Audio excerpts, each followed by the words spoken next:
Commander Jake Morrison stared at the star map floating above the control console of the UES Horizon. The small exploration vessel had been traveling through uncharted space for 3 weeks now, mapping new systems near the Andromeda Gateway. Jake ran his hand through his dark hair and stretched his tired muscles. Space exploration was not as glamorous as the recruitment videos made it seem back on Earth. "Commander, we're picking up something strange on the long-range sensors," called Lieutenant Ben Rodriguez from the tactical station. His voice carried a note of concern that made Jake immediately alert.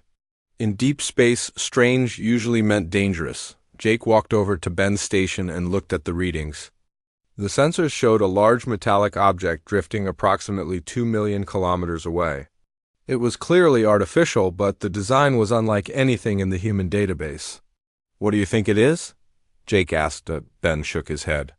"Not sure, sir. It's big, maybe 3 times the size of our ship.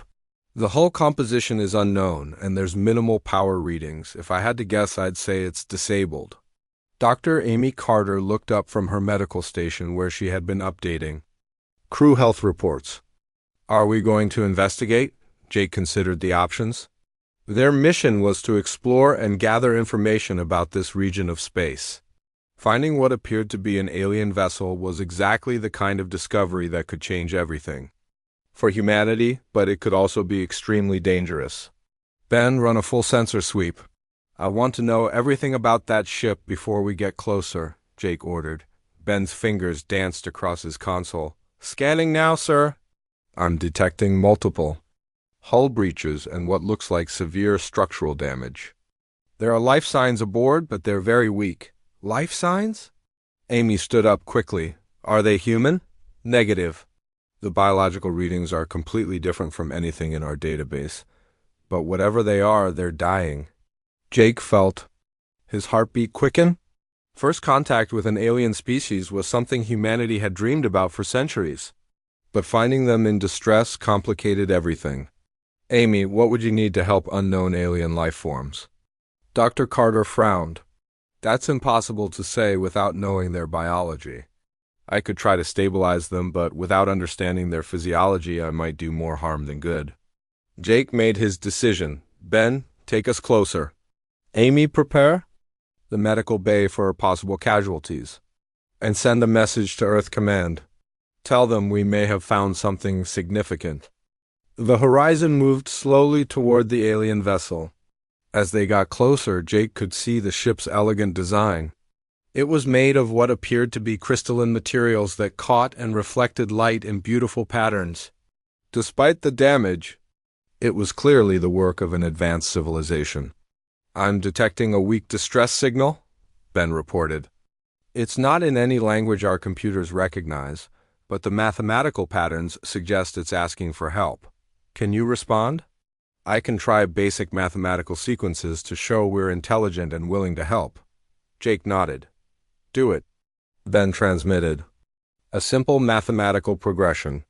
Within minutes, they received a response. The alien ship's signal became stronger, and suddenly the main screen filled with an image that made everyone on the bridge gasp. The being on the screen was clearly not human, but it was undeniably beautiful. It had pale blue skin that seemed to shimmer like precious stones, large silver eyes, and delicate features. Most striking were the crystalline formations that grew from its temples and along its arms like natural jewelry. The being spoke in a melodic language that the ship's computers couldn't translate. But the tone was desperate and pleading. "Amy, what do you think?" Dr. Carter studied the image. "It's clearly intelligent and appears to be in distress. If we're going to help, we need to get aboard their ship."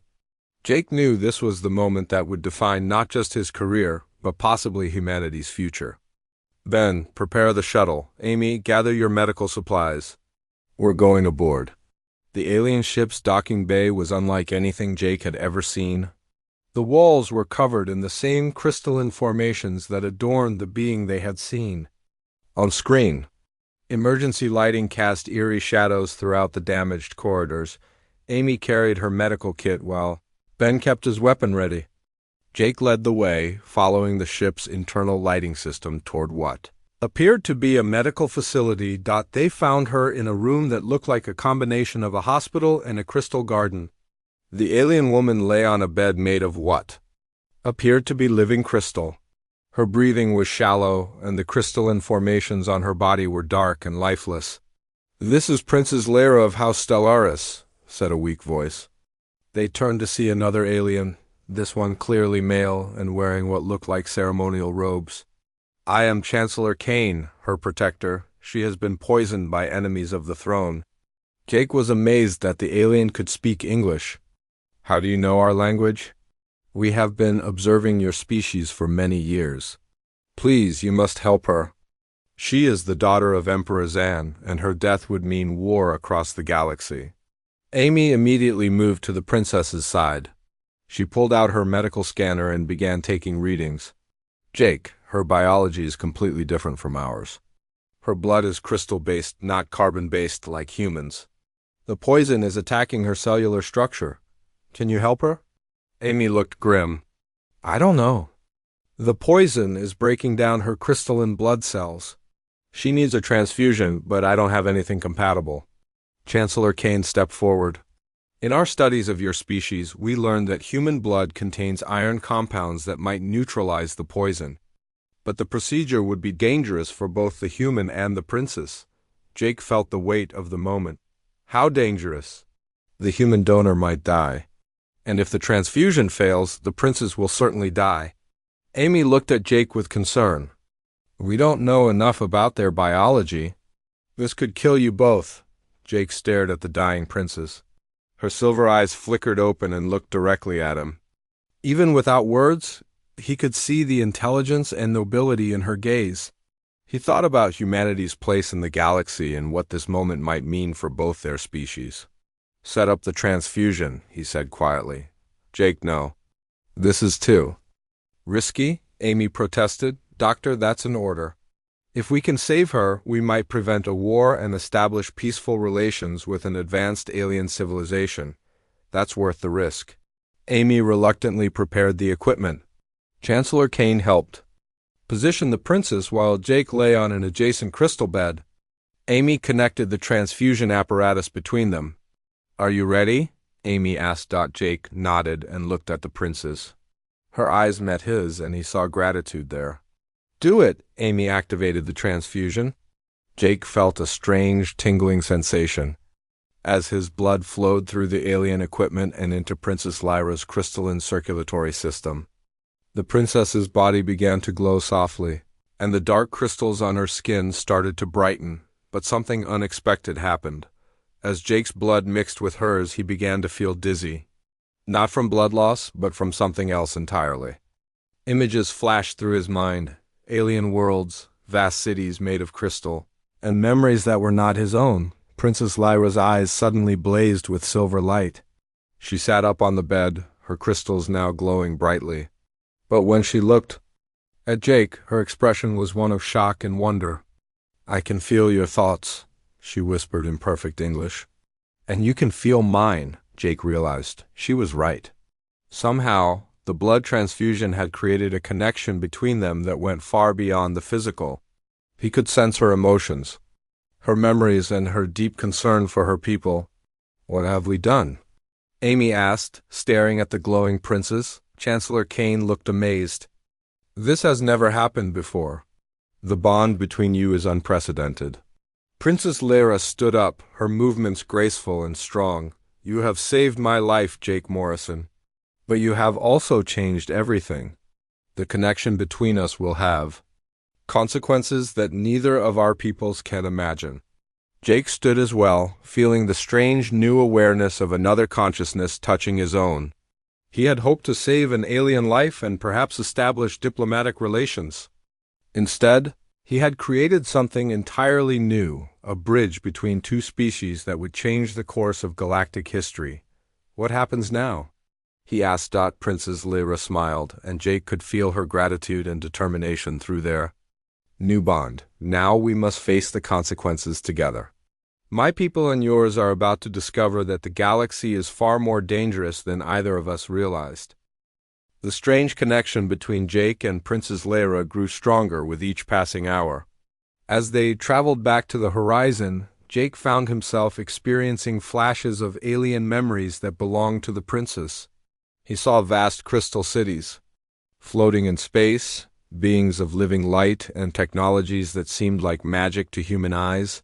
Princess Lyra walked beside him through the corridors of her damaged ship, her crystalline formations now glowing with healthy light. She kept glancing at Jake with wonder in her silver eyes. "I can feel your confusion," she said softly. "The bond between us is as strange to me as it is to you." Dr. Amy Carter monitored both of them with her medical scanner as they made their way to the shuttle bay. "Your vital signs are stable, but there's definitely something happening that I don't understand. Your brain patterns are synchronized in ways that shouldn't be possible." Jake rubbed his temples, trying to process the flood of new sensations. "I keep seeing things that aren't my memories. Cities made of crystal, beings that look like living.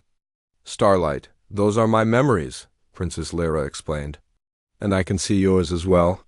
Your childhood on Earth, your training at the Space Academy, your love for the stars." Ben Rodriguez checked his weapon nervously. "Is this normal for your species? This mind connection thing?" Chancellor Kane shook his head. "Never before has a Zephyrian bonded with an alien being. Our people can share thoughts and emotions with each other, but only through meditation and ritual. This is unprecedented." As they boarded the shuttle, Jake felt a sudden wave of fear that wasn't his own. It was coming from Princess Lyra, and it was intense. "What's wrong?" he asked. Princess Lyra's expression darkened. "The poison that nearly killed me wasn't an accident. It was administered by someone close to my family. Someone who wanted me dead. Who would do such a thing?" Amy asked. Through their bond, Jake could sense the princess's pain and anger. "My uncle, Lord Vex, he is my father's brother, but he has always believed that the Zephyrian Empire should rule the galaxy through force rather than diplomacy." Jake felt more memories flowing through their connection. He saw Lord Vex, a tall Zephyrian with dark crystals covering his arms and face.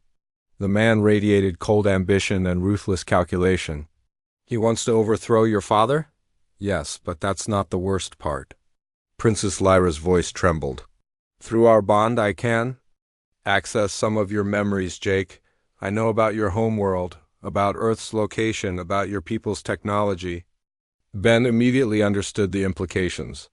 "And if she knows, then others might find out too," Princess Lyra nodded grimly.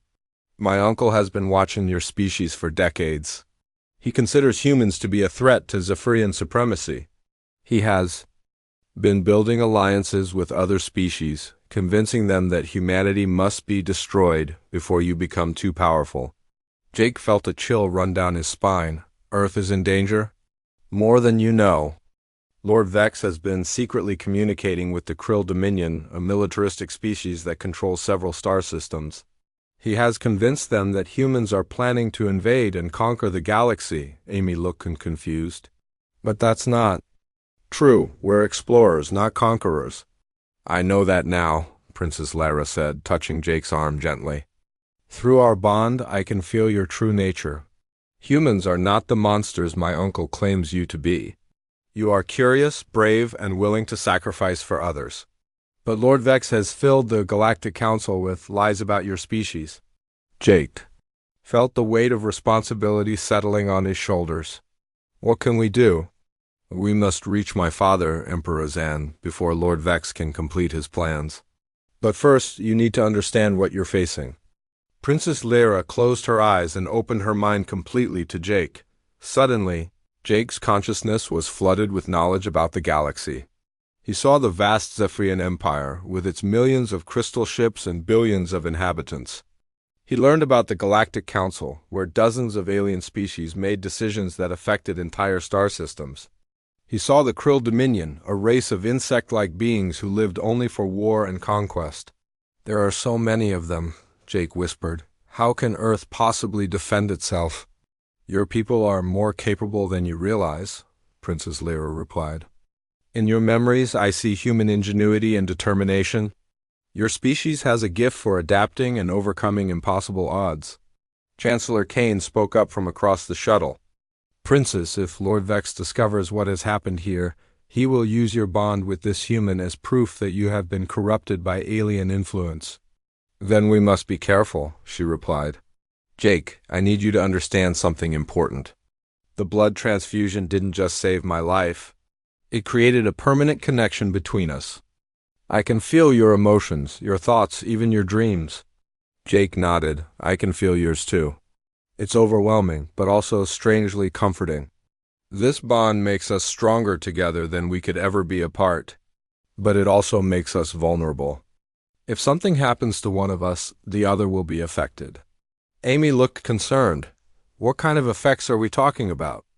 Pain, disorientation, possibly even death, Chancellor Kane explained. The Princess and Commander Morrison are now linked at a level that goes beyond the physical. Jake felt a sudden surge of protective instinct toward Princess Lyra. Then, we stay together, whatever happens, we face it as partners. Princess Lyra smiled, and Jake could feel her gratitude and determination through their bond. My father will be shocked to learn about our connection. Emperor Zan has ruled for over 2 centuries, and he has never seen anything like this. Will he accept it? Ben asked. I don't know, but I have seen into Jake's heart, and I know he is worthy of trust. My father is wise enough to recognize honor when he sees it. As the shuttle docked with the horizon, Jake felt another wave of memories from Princess Lyra. He saw her childhood in the crystal palaces of her home world, her education in diplomacy and statcraft, her love for her people, and her dedication to PC. Your uncle isn't the only threat, is he? Jake asked. Princess Lyra shook her head. Lord Vex has allies throughout the galaxy. The Krill Dominion is just one of several species that fear human expansion. There are others who would rather see your people destroyed than risk losing their own power. How much time do we have? Not much. Through our bond, I can sense that Lord Vex is already moving. He has called for an emergency session of the Galactic Council. He plans to present evidence that humanity is preparing for galactic conquest. Jake felt a surge of anger. Evidence he made up. Yes, but it will be convincing. Lord Vex is skilled at manipulation and deception. He has been preparing for this moment for years. Amy checked her readings again. Your brain patterns are becoming more synchronized. Whatever this bond is, it's getting stronger. Princess Lyra took Jake's hand and he felt a warm sensation flow through their connection. We must reach my father quickly. He needs to know the truth about humans before Lord Vex can poison his mind with lies. What about your ship and your people? Ben asked, looking at Chancellor Kane. I will remain with the damaged vessel and attempt repairs. But Princess Lyra must go to the capital immediately. Every moment we delay gives Lord Vex more time to build his case against humanity. Jake looked at his crew. Amy, Ben, I need you to send a message to Earth Command. Tell them about the threat, but also about the opportunity. We might be on the verge of either the greatest disaster or the greatest alliance in human history. Princess Lyra squeezed his hand. Through our bond, I have seen your people's dreams of exploring the stars and finding friends among the cosmos. That dream is still possible, Jake, but we must act quickly. As the Horizon prepared to leave the damaged Zephyrian vessel behind, Jake felt the full weight of what lay ahead. He had given his blood to save an alien princess, but in doing so, he had created a connection that could either save both their species or destroy them. Princess Lyra stood beside him on the bridge, her crystals glowing softly in the starlight. Are you ready to meet my father and face whatever comes next? Jake nodded, feeling her strength and determination flowing through their bond. Together we can handle anything. But as they jumped to hyperspace, heading toward the heart of the Zephyrian Empire, Jake couldn't shake the feeling that they were racing against time itself. Lord Vex's plans were already in motion, and the fate of 2 civilizations hung in the balance. The journey to Crystalis Prime took 2 days, and during that time Jake learned more about the galaxy than humanity had discovered in centuries of space exploration. Through his bond with Princess Lyra, he experienced the history of the Zephyrian Empire, saw the rise and fall of countless civilizations, and understood the delicate balance of power that kept the galaxy from falling into chaos. Princess, Lyra spent most of the journey teaching Jake about Zephyrian culture and politics. She sat beside him in the ship's small observation lounge, her crystals glowing softly as she shared her knowledge. "My father is not like other rulers," she explained. "He believes in unity through understanding, not conquest through force." Jake watched the stars streak past the viewport. "But your uncle thinks differently?" "Lord Vex believes that strength comes from domination. He sees other species as either subjects to be ruled or enemies to be destroyed. That's why he fears humanity so much." Through their bond, Jake felt Princess Lyra's deep sadness about her family's division. "It must be hard knowing your own uncle wants to destroy everything you believe in." "It is, but through our connection I have learned something that gives me hope. Humans have faced similar struggles throughout your history. You have fought wars, made mistakes, but you have always found ways to grow and become better." Dr. Amy Carter approached them with her medical scanner. "I'm still getting unusual readings from both of you. The bond between you is unlike anything I've ever seen in medicine." Jake nodded. "It's getting stronger. Sometimes I can't tell where my thoughts end and hers begin." "That's normal," Princess Lyra said. "Zephyrian bonding usually takes months to develop, but our connection formed instantly because of the blood transfusion. We're sharing not just thoughts, but experiences and emotions." Ben Rodriguez looked up from the navigation console. "Princess, we're approaching the outer defenses of your star system. Should we be worried about being shot down?" Princess Lyra stood and walked to the communications station. "I'll contact the Imperial Guard. They need to know I'm alive and that I'm bringing important guests." Jake felt a flutter of nervousness through their bond. "Are you concerned about how your father will react to me?" "Yes," she admitted. "Emperor Zan has never met a human before. Our people have been watching your species from a distance, but direct contact was forbidden until now." The communication channel crackled to life, and Jake heard the melodic Zephyrian language flowing from Princess Lyra's lips. The response was immediate and filled with relief. Through their bond, Jake understood that the Imperial Guard had been searching for the princess since her ship was attacked. "We have permission to land at the Imperial Palace," Princess Lyra announced. "But Jake, you should know that my father has called an emergency session of the Inner Council. Lord Vex has convinced them that I was killed by human raiders." Jake felt a surge of anger. "So he's already using your supposed death to justify his anti-human campaign?" "Yes, but that also gives us an opportunity. When I appear alive and well, it will prove that Lord Vex has been lying to the Council."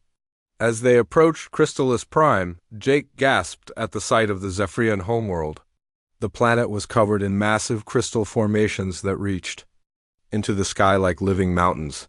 Cities of pure light floated in the atmosphere, connected by bridges of crystallized energy. It was the most beautiful thing Jake had ever seen. "Your world is incredible," he whispered. Princess Lyra smiled. "Through our bond, I can feel your wonder. It reminds me of how I felt when I first saw Earth in your memories. Your blue oceans and green forests are just as beautiful to me." The Imperial Palace was a structure of living crystal that seemed to grow from the planet's surface. As their shuttle landed in the palace courtyard, Jake saw hundreds of Zephyrian guards surrounding them. Their crystalline armor sparkled in the light of the system's twin suns. "Stay close to me," Princess Lyra said. "Some of these guards may be loyal to Lord Vex." Jake, Amy, and Ben followed Princess Lyra through corridors that seemed to pulse with inner light. The walls were covered in crystal formations that changed color as they passed. Jake felt Princess Lyra's familiarity with these halls through their bond, but he also sensed her tension. They entered a vast throne room where Emperor Zan waited. Jake's first impression of the Zephyrian ruler was one of immense dignity and power. The Emperor's crystals were deep blue and silver, and they covered most of his body like natural armor. His eyes were the same silver as his daughter's, but they held the weight of centuries. "Father," Princess Lyra said, bowing deeply, "I have returned, and I bring news that will change everything." Emperor Zan rose from his crystal throne, his expression a mixture of relief and confusion. "My daughter, we were told you had been killed by human raiders." Lord Vex showed us the wreckage of your ship and claimed that barbarians from the Outer Rim had destroyed your escort. Uncle Vex lied, Princess Lyra said firmly. I was poisoned by his agents, but I was saved by these humans. This is Commander Jake Morrison, who gave his own blood to save my life. The Emperor's silver eyes focused on Jake with intense curiosity. A human saved your life? How is this possible? Jake stepped forward, feeling Princess Lyra's encouragement through their bond. Your Majesty, your daughter was dying from a poison that attacked her crystal-based blood. My doctor determined that human blood might neutralize the toxin. I volunteered for the transfusion. But the risks, Emperor Zan said. Such a procedure could have killed you both. It was worth the risk, Jake replied simply. She was dying, and I couldn't stand by and watch. Through their bond, Jake felt Princess Lyra's pride in his words. She stepped closer to her father. The transfusion did more than save my life. It created a permanent connection between Jake and me. We can share thoughts, emotions, and memories. Emperor Zan's expression changed to one of amazement. A bond between species? This has never happened before. Father, through this bond I have experienced human memories and emotions. I have seen their true nature. They are not the monsters that Uncle Vex claims them to be. They are explorers, protectors, and builders. They value sacrifice and cooperation above conquest. At that moment, the throne room doors burst open. Lord Vex strode in, followed by a group of Zephyrian nobles. Jake recognized him immediately. From the memories Princess Lyra had shared, the man's dark crystals seemed to absorb light rather than reflect it. Brother, Lord Vex said to the Emperor, I came as soon as I heard about Lyra's miraculous return. But I see the situation is even worse than I feared. She has been corrupted by these alien creatures. Princess Lyra stepped protectively in front of Jake. Uncle, your lies end here. I know you poisoned me. I know you plan to use my death to justify a war against humanity. Lord Vex's crystals darkened further. Look at yourself, niece. You stand with aliens against your own people. This human has poisoned your mind just as surely as if he had used chemicals. Jake felt anger rising through his bond with Princess Lyra, but he also felt her determination to stay calm. Father, she said, let me prove that the bond between Jake and me is not corruption, but evolution. Let me show you what humans are truly like. Princess Lyra took Jake's hand, and suddenly their bond opened fully. Jake felt his consciousness expand to include hers, and together they projected their shared memories into the throne room. The assembled Zephyrians saw Jake's childhood on Earth, his training as an explorer, his decision to risk his life for a stranger. They saw Princess Lyra's memories of human courage and compassion, her understanding of their dreams and fears. They witnessed the moment when Jake chose to save her life, even though it might have cost him his own. Emperor Zan stared in wonder. I can feel the truth of what you show me. This human acted with honor and courage. He saved my daughter's life without thought of reward. Lord Vex snarled, Brother, you are being deceived by alien trickery. These humans are planning to invade our territory. I have proof of their military preparations. What proof? Jake asked. Stepping forward, Lord Vex produced a crystal data pad. Communications intercepts showing human ships gathering near our borders, intelligence reports about human weapons development, evidence of their plans to conquer the galaxy. Through his bond with Princess Lyra, Jake suddenly understood. Those aren't invasion preparations. Those are defensive measures.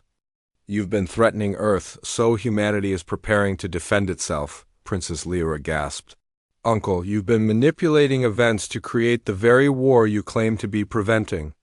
Emperor Zan's expression grew cold as he looked at his brother. Vex, is this true? Have you been working to start a war with humanity? I have been protecting the Empire from a growing threat, Lord Vex replied. These humans multiply rapidly and develop technology at an alarming rate. In a few generations, they will be powerful enough to challenge us. So you decided to destroy them first, Jake said. You're not protecting anyone? You're committing genocide? Lord Vex's crystals flared with dark energy. I am ensuring Zephyrian supremacy. It is what any loyal citizen would do. Emperor Zan stood from his throne, his own crystals blazing with silver light. You are no longer welcome in this court, brother. Your actions have brought shame upon our family and our people. 3 days after the confrontation in the throne room, Jake stood in the war room of the Imperial Palace, watching holographic displays show the galaxy burning. Red markers indicated attacks on human colonies and Zephyrian outposts across dozens of star systems. Lord Vex had wasted no time in turning his threats into reality. Princess Lyra stood beside him, her crystals pulsing with angry orange light. Through their bond, Jake could feel her pain at seeing her people suffer. He's moving faster than we expected, she said. The Krill Dominion has already destroyed 3 of our mining stations. Emperor Zan entered the war room with his military advisors. The old ruler looked tired, as if the weight of the galaxy's troubles had aged him years in just days. The situation grows worse by the hour. Lord Vex has convinced 5 major species that humanity represents an immediate threat to galactic stability. Jake studied the tactical displays. What species are we facing? The Krill Dominion leads the coalition, one of the Zephyrian generals explained. They are insect-like beings who live only for war and conquest. They see this as an opportunity to expand their territory while claiming to protect the galaxy. The Void Walkers have also joined them, Princess Lyra added. They are energy beings who can phase through solid matter. Very difficult to fight. Jake felt a chill. What about the other 3 species? The Silicon Collective are machine beings who calculate that human expansion threatens their resource requirements. The Aquatic Confederation controls the water, worlds, and fears human pollution of their oceans. And the Shadow Fleet represents several smaller species who follow whoever seems strongest. Dr. Amy Carter looked up from her medical station where she had been working on something secret for days. Jake, I need to talk to you and the princes privately. They moved to a smaller room where Amy activated a privacy shield. I've been studying the blood samples from your transfusion. The bond between you two has created something incredible. What do you mean? Jake asked. Amy pulled up a holographic display of their blood chemistry. Your blood has adapted to work with Zephyrian biology, and Princess Lyra's blood can now interface with human systems. But more importantly, I think I can replicate the process. Princess Lyra leaned forward with interest. You mean you can create more bonds between humans and Zephyrians? Not exactly bonds like yours, but something similar. I can create a medical treatment that would allow humans to pilot Zephyrian crystal ships and allow Zephyrians to use human technology. Jake immediately understood the implications. That could give us a huge advantage in battle. But the risks, Princess Lyra said. The bond between Jake and me formed naturally through life-threatening circumstances. Artificial bonds might be dangerous, Amy nodded. There are risks, but I've developed a process that should be much safer. The question is whether people from both species will volunteer for the procedure. They will, Jake said with certainty. If it means protecting their families and homes, both humans and Zephyrians will step up. They returned to the war room, where Admiral Kate Sullivan had just arrived from Earth aboard the UES Defender. The middle-aged woman looked grim as she studied the tactical situation. Commander Morrison, Earth Command has authorized me to work with you on this alliance. But I have to tell you, things back home are not good. What's the situation? Jake asked. Lord Vex's agents have been spreading propaganda throughout human space. Some colonies think the Zephyrians are planning to invade us. Others want to surrender before the fighting gets worse. Princess Lyra stepped forward. Admiral Sullivan, may I speak to your people directly? If they could see that not all aliens are their enemies, it might help. Admiral Sullivan looked skeptical. No offense, Princess, but most humans have never seen an alien before. Your appearance might frighten them more than reassure them. Then let me try something different, Jake said. An idea was forming in his mind. Through our bond, I can share Princess Lyra's memories and emotions with others. What if we could show people what Zephyrians are really like? Emperor Zan had been listening quietly. That is a dangerous suggestion, Commander.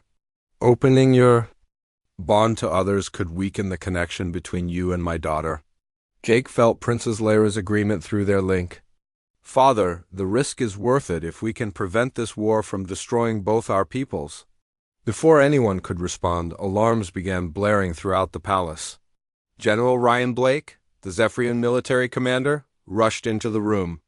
Your Majesty, we have enemy ships approaching the outer defense perimeter. It's a full assault fleet led by Lord Vex himself. Jake felt Princess Lyra's shock and pain through their bond. He's attacking our homeworld? It appears your uncle has decided that removing you and the human presence here will end this alliance before it can truly begin. Emperor Zan said grimly. Admiral Sullivan activated her communicator. All human ships, this is Admiral Sullivan. Prepare for immediate combat operations in defense of Crystalis Prime. Wait, Jake said. We need to coordinate our forces. Human ships and Zephyrian vessels use completely different technologies. Princess Lyra's eyes suddenly blazed with silver light. Jake, through our bond, I think I can help bridge that gap. If we connect our consciousness during the battle, we might be able to coordinate both fleets as if they were one. That's incredibly dangerous, Dr. Carter warned. The mental strain could kill you both. Jake looked at Princess Lyra and felt her determination matching his own. Amy, how quickly can you prepare that treatment you mentioned? I need at least 6 volunteers from each species in about 2 hours. Do it, Admiral Sullivan ordered. General Blake, can you give us 2 hours?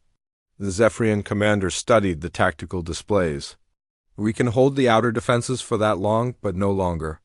Lord Vex has brought a massive fleet.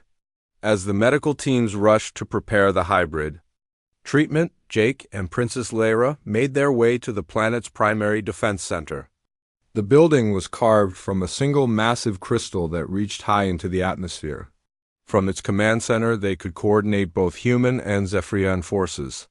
Are you ready for this? Princess Lyra asked as they took their positions. At the central control station, Jake felt her nervousness through their bond, but also her unwavering courage. Together we can handle anything. The battle began with Lord Vex's fleet attacking the outer defensive stations. Jake watched on the screens as Krill warships tore through Zephyrian crystal barriers with their plasma weapons. But the defenders fought back with weapons that turned energy into solid matter, creating temporary shields and weapon platforms in space. Human ships, attack formation Delta, Admiral Sullivan ordered through the communications system, but Jake realized the human vessels were having trouble coordinating with their Zephyrian allies. The two fleets were fighting side by side, but not together. Princess, we need to try the consciousness link now. Princess Lyra took his hand, and suddenly Jake felt their bond expand beyond anything they had experienced before. Their awareness spread through both fleets, touching the minds of human and Zephyrian pilots alike. Suddenly the human ships began moving with the fluid grace of Zephyrian vessels, while the crystal ships attacked with the tactical precision of human military doctrine. The combined fleet fought as if controlled by a single mind. Dr. Carter's voice came through the communicator. Jake, the first group of volunteers is ready. They're about to test the hybrid treatment. Through his expanded consciousness, Jake felt 12 new minds joining the link. 6 humans and 6 Zephyrians who had undergone Amy's procedure were now connected to the battle network. Human pilots began flying Zephyrian crystal fighters, while Zephyrian warriors operated human weapon systems. The tide of battle started to turn. Lord Vex's forces had expected to face 2 separate fleets with different capabilities. Instead, they found themselves fighting a unified force that combined the best of both technologies. This is impossible, came Lord Vex's voice over the communication channels. No species can adapt this quickly. Jake felt Princess Lyra's fierce joy through their bond. Uncle, you never understood that strength comes from unity, not domination. But Lord Vex wasn't finished. If I cannot defeat you with conventional weapons, then I will use the ancient protocols. All coalition ships prepare to ram the planets. Surface, we will destroy Crystalis Prime even if we die doing it. Jake felt Princess Lyra's horror. He's willing to destroy our homeworld just to stop our alliance? Through their expanded consciousness, Jake could sense the enemy ships changing course toward the planet. There were too many to stop with conventional weapons. "I have an idea," Jake said. "But it will require every human and Zephyrian in the link to work together. What do you need us to do?" Jake reached out through their bond to every connected mind. "We're going to do something that's never been attempted before. We're going to merge human determination with Zephyrian crystal technology to create a planetary defense grid." Princess Lyra understood immediately. "You want to turn the entire planet into a weapon? Not a weapon. A shield, if we can channel the planet's crystal formations through our combined will, we might be able to create a barrier that nothing can penetrate." Through the link, Jake felt dozens of minds joining together. 6 months after the Battle of Crystallis Prime, Jake stood on the observation deck of the new space station that orbited between Earth and the Zephyrian homeworld. The station was a marvel of combined human and Zephyrian engineering, built from both steel and living crystal. Through the viewport, he could see ships from dozens of different species docking at the station's many ports. Princess Lyra approached him, her crystals now permanently glowing with a soft blue-white light that matched the color of Earth's oceans. Their bond had grown stronger over the months, but it had also become more comfortable, like breathing or thinking. "The Aquatic Confederation delegation just arrived," she said, joining him at the viewport. "They want to discuss establishing trade routes through human space." Jake smiled. "Remember when they wanted to destroy us because they thought we would pollute their oceans? That was before they learned about human environmental protection efforts. Through our bond network, they experienced the memories of human scientists working to clean Earth's oceans. The bond network was Dr. Amy Carter's greatest achievement. Building on the original connection between Jake and Princess Lyra, she had developed a way for volunteers from different species to share limited mental links. It wasn't as deep as the bond between Jake and the princess, but it was enough for people to truly understand each other. "How many species are part of the network now?" Jake asked. 17, Princess Lyra replied. The Silicon Collective joined yesterday after their representatives experienced human creativity and innovation through the link. They were amazed by how humans solve problems through imagination rather than pure calculation. Admiral Kate Sullivan's voice came through the station's communication system. "Commander Morrison, Princess Lyra, please report to Conference Room Alpha. The Galactic Council is ready to begin the vote." Jake and Princess Lyra made their way through the station's corridors, passing humans and aliens working side by side. A Zephyrian engineer was showing a human technician how to grow crystal circuits, while nearby a human doctor was teaching an alien medic about surgical techniques. In Conference Room Alpha, representatives from 43 different species sat around the circular table. At the center of the room was a holographic display showing the galaxy, with trade routes, communication networks, and peaceful colonies marked in blue light. Emperor Zan stood to address the assembly. "Fellow beings of the galaxy, we gather today to vote on the establishment of the Cooperative Commonwealth. This new alliance would replace the old system of fear and dominance with one based on understanding and mutual benefit." The Krill representative, General Thax, raised one of his insect-like arms. "The Krill Dominion has seen the effectiveness of human-Zephyrian cooperation. We request to join this Commonwealth and learn these new ways of working together." Jake felt Princess Lyra's amazement through their bond. The Krill had been their fiercest enemies just months ago. "What changed your mind?" Princess Lyra asked. General Thax's mandibles clicked in. What Jake had learned was the Krill equivalent of a smile. "Our warriors who were captured in the battle were treated with honor and respect. They experienced the bond network and understood that humans fight to protect, not to conquer. We wish to learn this strength." The vote proceeded species by species. The Void Walkers, who had once been enemies, voted yes after experiencing human concepts of friendship and loyalty through the bond network. The Silicon Collective agreed to join after calculating that cooperation would benefit all species more. Then competition. When the final vote was tallied, 39 species had voted to join the Commonwealth, with only 4 abstaining and none voting against. "The Cooperative Commonwealth is officially established," Emperor Zan announced. "And I believe there is no better choice for its first chancellor than the human who started this all with a simple act of courage." Jake felt shock through his bond with Princess Lyra. "Me? But I'm not a politician or a diplomat." "You're something more important," Princess Lyra said softly. "You're proof that understanding can overcome fear." The ceremony was broadcast across the galaxy. Jake stood before the assembly, feeling the weight of history on his shoulders. "I accept this honor not for myself, but for all beings who choose cooperation over conflict. The Commonwealth will be built on the principle that every species has something valuable to contribute." Dr. Amy Carter approached the podium with a special gift. "Chancellor Morrison, I present you with the first universal translator based on Bond network technology. It doesn't just translate words, it translates emotions and concepts, allowing true understanding between any species." Over the following months, the galaxy began to change in ways no one had imagined. Human agricultural techniques helped feed hungry worlds, while alien technologies solved problems that had plagued Earth for generations. Zephyrian crystal healing methods cured diseases that human medicine couldn't touch, while human psychological insights helped species overcome ancient traumas. Jake and Princess Lyra established the first mixed colony on a world called New Harmony. The planet was chosen specifically because it had environments suitable for many different species. Crystal cities grew alongside metal structures, underwater habitats housed aquatic beings, and energy fields provided homes for the void walkers. "It's beautiful," Princess Lyra said as they walked through the colony's central plaza. Children of different species played together, their laughter universal despite their alien appearances.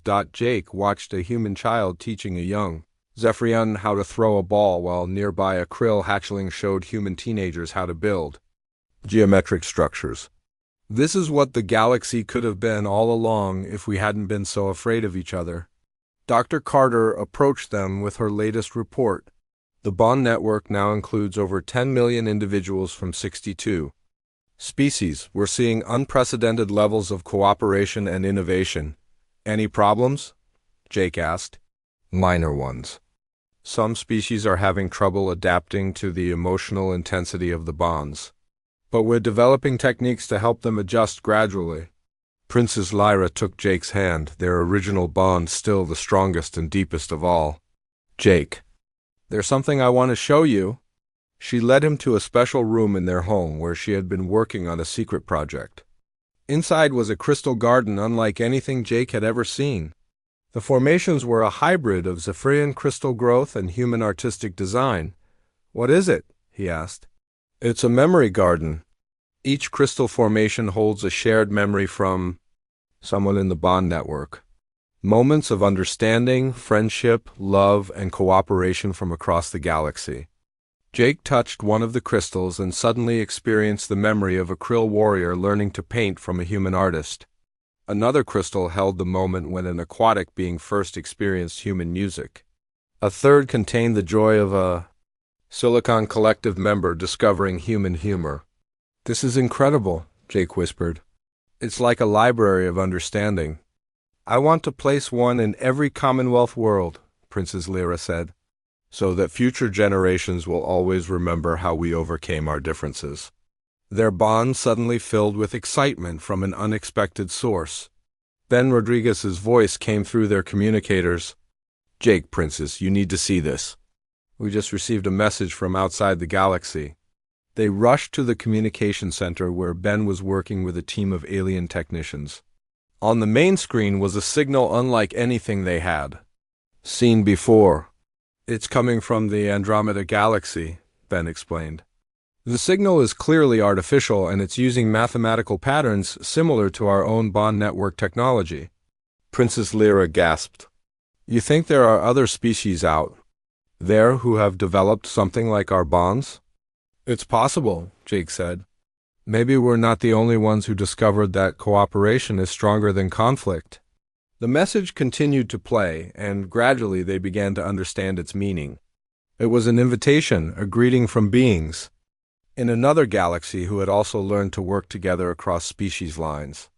They're asking if we want to establish contact, Ben translated. They've been watching our Commonwealth develop and they're impressed by what we've accomplished. Jake looked at Princess Lyra, feeling her excitement and wonder through their bond. What do you think? I think the universe is much bigger than we imagined, and there's still so much to explore and learn. Jake smiled and activated the communication system. This is Chancellor Jake Morrison of the Cooperative Commonwealth. We would be honored to establish contact with your alliance. As they sent their response across the vast emptiness between galaxies, Jake reflected on how much had changed since that day when he chose to give his blood to save a dying alien princess.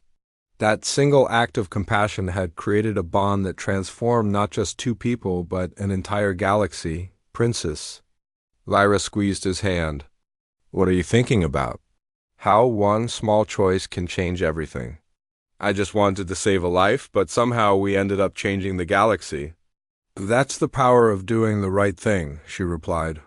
Even when you don't know what the consequences will be.